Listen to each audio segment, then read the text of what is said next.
ببینید عمر رضی الله عنه وقتی به بیت المقدس هنگامی که وارد می شدند، عمر رضی الله عنه امیر المؤمنین خلیفه مسلمان ها بودند و همراه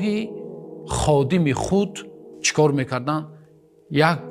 مسافه خادمشان به اشتر می نشستند و یک مسافه دیگر عمر رضی الله عنه همراهشان شریک میکردند. در درآمد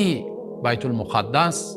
دور بکی آمد، به عمر آمد تا اینکه شتر را کشاله کنند و خادم در بالا بود و لباس هایی داشتند که حتی میگویند لباس کهنه‌تر داشتند و این لحظه بود که ابو عبیده رضی الله عنه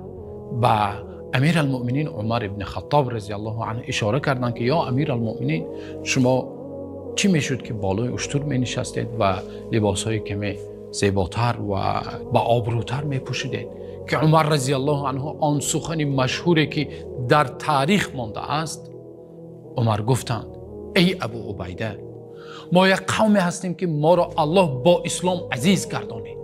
اگر ما عزت را به جز اسلام از دیگر جا جستجو کنیم، اگر ما عزت را از الله نه و از دیگر جا، از دین الله نه و از دیگر جا، از منصب و از مشرکان و از منافقان و از کفار یا از دیگر چیزها یا از مال و ملک و قوت این دنیا جستجو کنیم، الله ما را خوار و ذلیل میگرداند. چنانه که امروز مسلمان ها عزت را از دیگر جا جستجو کرده ایستاده اند، الله خوار و ذلیل گردانیده ایستاده است.